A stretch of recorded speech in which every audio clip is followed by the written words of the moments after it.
right, let's go out to Idaho and talk to Mike. Mike. What's up, dude? Howdy. Not much. Just taking a break from work to talk to you guys. Very cool, man. I'm glad you called, dude. What's up?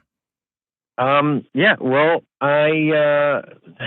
I want to start this off with I love my family and I love my wife. Okay. And I know she loves me. But I'm gonna kind of just dump some stuff on you, and then we'll see where we go from there. Bring it. So we have a 15-month-old son and another one on the way, and we've been together for going on 6 years now, and we're pretty passionate about each other. We're very aligned value-wise, very faithful people, but the one area where we have some issues is the bedroom, and even when she's not pregnant, like I'm struggling to be intimate with my wife, and be more specific. She says struggling to be intimate. You're struggling with like erections, or she is not interested in sex? No.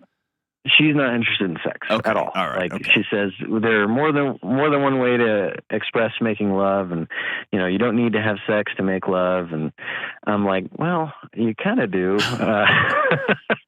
And she says if you did more romantic things for me, it would make a difference with regards to how often we have sex. And like I try and make advances on her, and she like swats me away.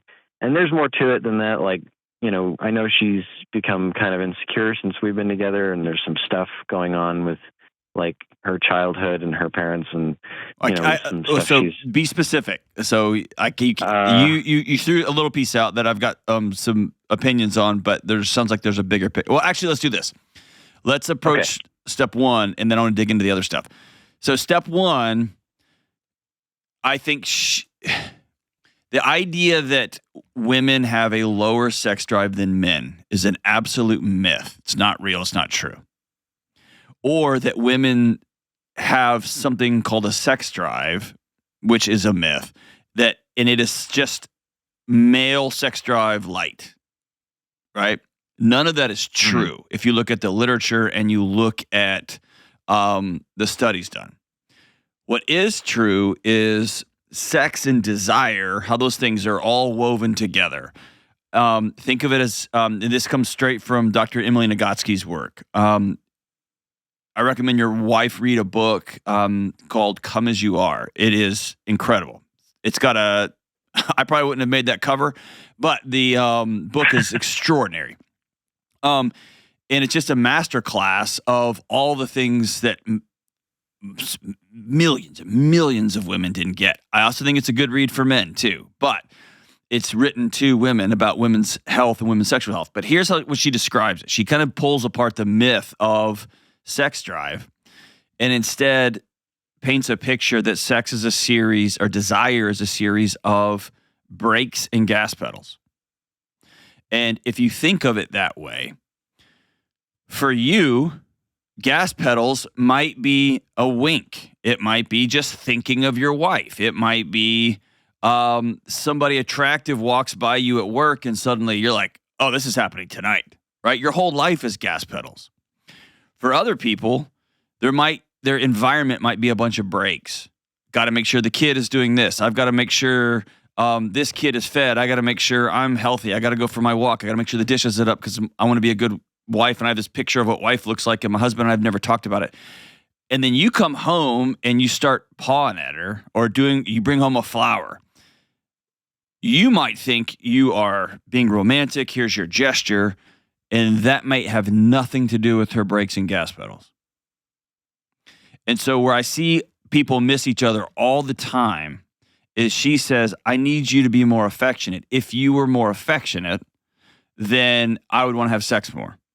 And you go into your toolbox of affectionate that is probably a mix of, and I'm just not pointing at you. I'm speaking you as males in general, okay? A mix of pornography, a mix of conversations you've had, maybe a couple of old girlfriends, and just some imagination. And you dip into that toolkit, and you're like, all right, affection, here we come. And maybe your mom made you watch a Hallmark movie once, and that guy brought flowers, and you're like, all right, that sounds cool. And what you do is you miss the whole boat.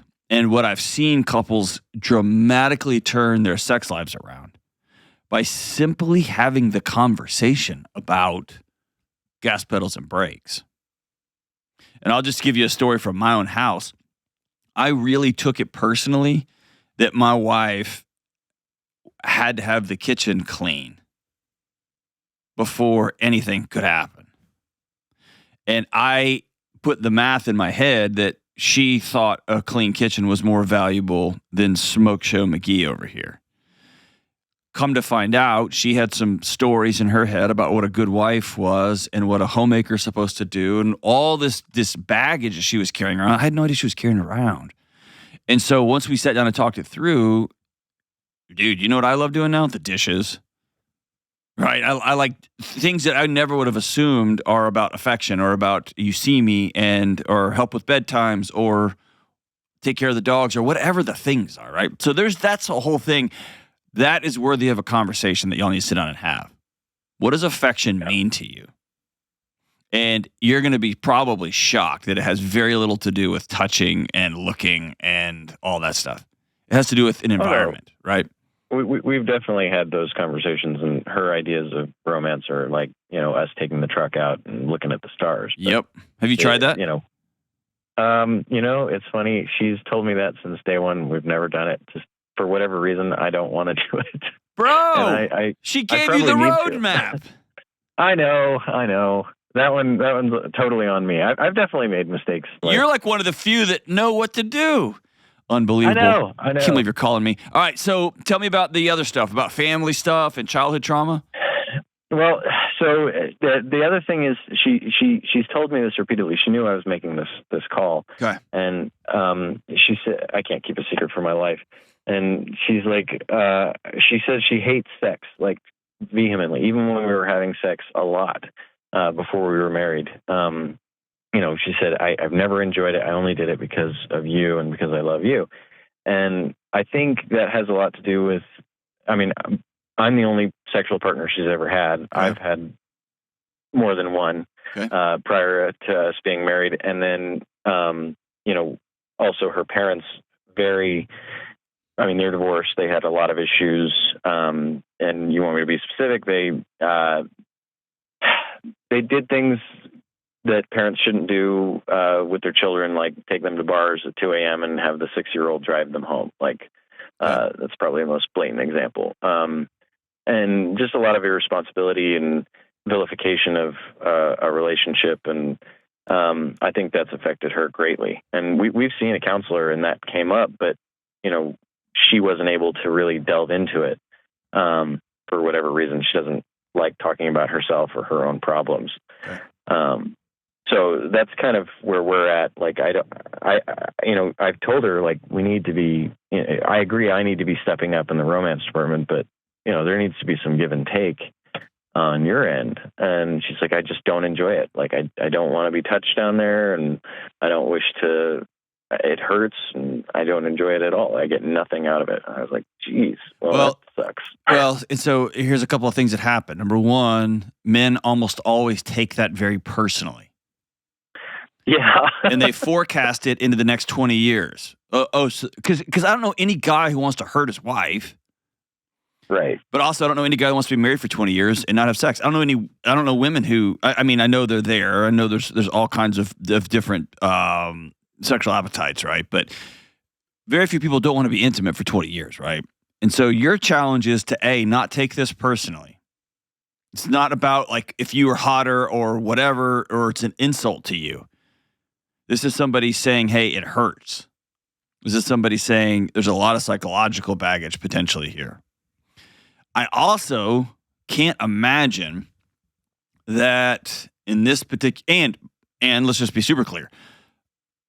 If I sat down with her, my guess is it wouldn't only be going out in the truck and looking at the stars, which is a proxy for, I just want to be with you. And you're like, that's cool. Let's do it. And suddenly this act of sex might become the thing that she grows to hate because she feels like you don't listen to her. You don't care about her. You care about taking care of your needs, and she is the vehicle by which you do that. right? Who knows? But I think it's really important for her to go see a doctor and figure out the pain. Because I start thinking about Really? PCOS, I start thinking about endometriosis, fibroids. There's all kind of stuff going on. Has Huh. she done that? I don't think so. Okay. She got checked. She had a bunch of concussions in high school, and she got checked like up and down. But I don't know that she got checked for that. Dude, here's how the conversation goes. She goes to her doctor and says, "I hate sex," Okay. and the doctor says, "Give me some more information." And I promise you, she's going to be more open with her doctor than with you. A, you sound like your head's filled with cement. B, they have a relationship, especially with an OBGYN. Doctors delivered her babies. Doctors walked her along through one pregnancy, now into the second one. And so they're going to have a different conversation. But it has to be that blunt. She has to tell the truth to her doctor. Gotcha. And honestly, if this is my wife, this is my sister, this is my friend, this is where I would recommend you start. Start with your doctor. Okay. The challenge is she might look at you and say, "I don't want to." And that's hard. That'll be a hard, scary conversation to have. Well, she said that before. I mean, when we went to counseling, she didn't want to go because she doesn't like talking about her feelings, and it's not a priority. I mean, we've got another kid on the way, so there's that. Yeah, it's super, super big time a priority. It sounds like there is a lot going on, and sex is one of the lights on the dashboard telling you that things aren't okay. Well, I mean, overall, we're pretty happy. I mean, we have a pretty nice home. We have good jobs. Dude, bro, you are missing it like by 100 miles. Oh, okay. Like by a long shot. There's a couple of women listening to this right now, and they're nodding their heads. Oh, well, I mean, what do you mean? I mean, you have a picture in your head of we're doing fine, which means what's a dollar amount? What's a square footage amount? What is a safety amount? How many times a week I exercise? And she's going to tell you, doing okay is, do you hear me? Yeah. And you're going to go, look how nice our house is. Hey, can we do this and this and this and this, please? Let's just do it. Hey, this hurts. Like, I don't like it. I hate it. It hurts. I don't want to talk about my feelings. Yeah, you're going to go talk about your feelings. We got to do this. That sounds like somebody who is screaming for somebody to give them a safe space to talk. If you were like my close buddy, here's what I would tell you to do. I would tell you to take a knee. And what I mean by that is I would take my wife out in the truck in front of some stars, and I would hold her hand, and I would say, after I talked to this podcaster, I realized I've missed the boat, and I haven't heard you or seen you for all of our marriage. And I thought about getting great jobs, and I thought about mechanics, and I thought about needs. And for some reason, I didn't hear you. I'm sorry. I want to have sex with you. I want to be intimate with you. I want that to be an important part of our relationship. But beneath that, I want you to know I hear you and I see you and I love you anyway. And my brother, that's where you got to start. Because at some point, one of you is going to lose your job. At some point, one of you or both of you is going to quit working and you're going to do something else. And you got to have a way stronger foundation than that. But try that. And if it doesn't go well, call me back and say, you're an idiot. I took a knee in front of my wife, told her I was sorry, asked her, what does she need? What does she want? And I started not doing any of the things in my toolkit. I started doing exactly what she said. Started helping her with the home. I started helping with the relationship stuff. I started holding her hand. I started doing these things. And then I asked her, on behalf of you, behalf of our kids, but on behalf of me, would you go to the doctor and tell them that you hate sex and that it's painful, it hurts? Would you do that, please? I love you that much. And I'm asking you to love me that much. Let's see what happens there. Take a knee, brother. I have a sneaking suspicion that the whole concept around intimacy is way, way bigger than what's going on in your bedroom right now. And let me add this. If she won't go to counseling, you can still go. Because what you're doing is not working. Let's try to find some new tools. Check out that book. I'll link to it in the show notes. Come As You Are by Dr. Emily Nagoski. It is phenomenal. It's a great way to start a conversation in your marriage.